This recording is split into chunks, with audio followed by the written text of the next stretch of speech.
کیا تم نے ان لوگوں کو نہیں دیکھا جو اللہ کی آیتوں میں جھگڑتے ہیں؟ یہ کہاں سے پھیرے جاتی ہیں؟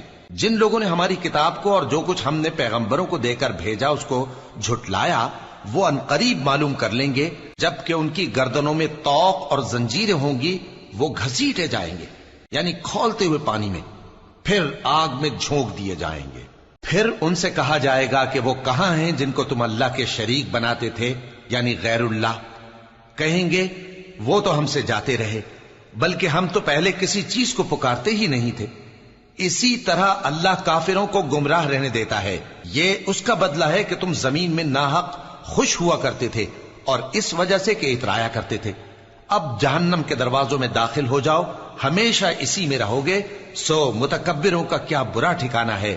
تو اے پیغمبر صبر کرو کہ اللہ کا وعدہ سچا ہے، پھر اگر ہم تمہیں اس عذاب میں سے کچھ دکھا دیں جس کا ہم ان سے وعدہ کرتے ہیں، یا ہم تمہیں وفات دے دیں، تو بہرحال ان کو تو ہماری ہی طرف لوٹ کر آنا ہے۔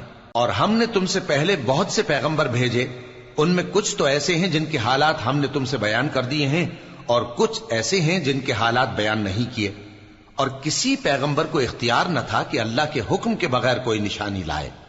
پھر جب اللہ کا حکم آ پہنچا تو انصاف کے ساتھ فیصلہ کر دیا گیا، اور تبھی اہل باطل نقصان میں پڑ گئے۔